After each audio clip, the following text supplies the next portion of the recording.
Hi guys, finally আমরা অর্জুনপুল চলে এসেছি। দেখো, অর্জুনপুল চলে এসেছি মানে প্যান্ডেলের কাছাকাছি যাইনি, আমরা প্যান্ডেলের লাইনেই দাঁড়িয়ে আছি।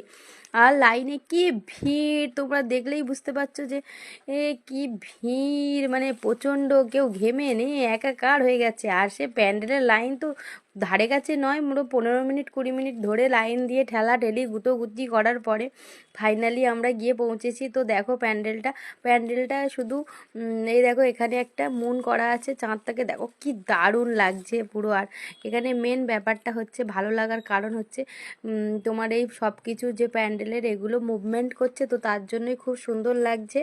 আর এখানে দেখো সব সিলভারের ওপরে করা, আর দারুণ লাগছে ভেতরটা, বেশ অসাধারণ।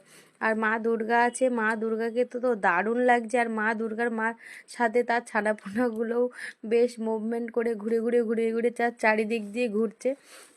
তো এটাই এক আকর্ষণীয় যে প্যান্ডেলের মধ্যে মানে এইগুলো মুভমেন্ট করছে, এই মুভমেন্টের জন্যই সবাই মানে একটা অসাধারণ আলাদাই চমক লাগছে। তো দেখো দারুণ প্যান্ডেলটা।